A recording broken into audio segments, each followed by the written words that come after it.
చూడండి, బైబిల్ గ్రంథంలో ఉన్న ఏ పుస్తకం అయినా సరే 66 పుస్తకాలలో ఏ పుస్తకం కూడా ఎవరికొకరికి ఆలోచన వచ్చి కొండెక్కి కొండరాయి మీద కూర్చుని కాళ్ళు మడతెట్టుకుని రాసిన పుస్తకాలు కాదు. ఇది ఎవరు కూడా వారి సొంత ఆలోచన ప్రకారం రాసిన పుస్తకాలు కాదు.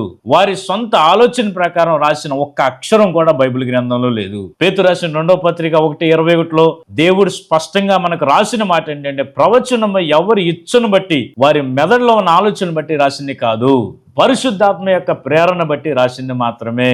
కాబట్టి బైబిల్ పరిశుద్ధాత్మ ప్రేరణ ద్వారా రాయబడిన గ్రంథము. Every book has a specific purpose.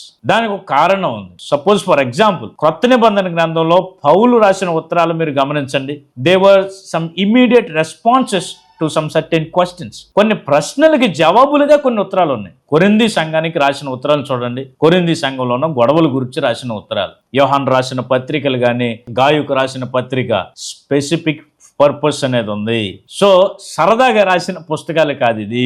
For example, కొత్త నిబంధన గ్రంథంలో మనకి యేసుక్రీస్తు ప్రభువారి జీవిత చరిత్ర గురించి 4 సువార్తలు ఇవ్వబడింది. ఈ 4 సువార్తల్లో కూడా ఒకే ఒక ఆయన జీవిత చరిత్ర. యేసుక్రీస్తు ప్రభువారి చరిత్రే 4 ఉన్నది ఆయన చరిత్రే. కానీ 4 ఎందుకని ఇవ్వబడి?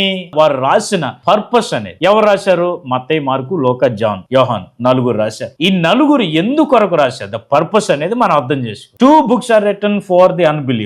2 పుస్తకాలు అవిశ్వాసుల కోసం రాయబడింది, అన్యుల కోసం రాయబడింది. మార్కు సువార్త, లూకా సువార్త. మెయిన్ ఎంఫసిస్ లేకపోతే మెయిన్ పర్పస్ ఏంటంటే, ఆడియన్స్ ఎవరంటే అన్యులను ఉద్దేశించి. 2 books were written for the believers. ఇశ్రాయేలీయులకి లేకపోతే దేవుని గురించి ఆల్రెడీ తెలిసిన వారి కోసం 2 పుస్తకాలు రాయబడినాయి.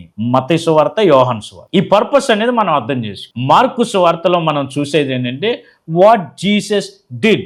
దేవుడు యేసుక్రీస్తు ప్రభువారు ఏమేమి చేశారో మనం చూడొచ్చు. ఎక్కువ మిరాకిల్స్ మనం చూడగలం మార్కు రాసిన సువార్త. అదే మత్తయి, లూకాలో they added what Jesus said.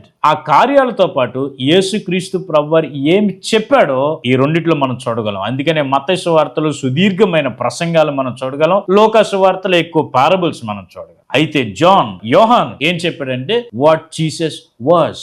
యేసు ఏమై ఉన్నాడో ఆయన చెప్పాడు. అందుకనే ఇన్ ది బిగినింగ్, ఆది యందు అనే దగ్గర నుండి వచ్చాడు. నేనే మార్గమును, సత్యమును, జీవమును, నేనే అనే మాట ఎక్కువ సార్లు యోహాను సువార్తలో మనం చూడగలం. Because he wanted to say that who Jesus was. ఆయన ఎవరై ఉన్నాడో చెప్పడానికి యోహాను సువార్త రాయబడి. మార్కు సువార్తలో what Jesus did, Matthew and లూక్లో వాట్ జీసస్ సెడ్, జాన్లో వాట్ జీసస్ వాస్.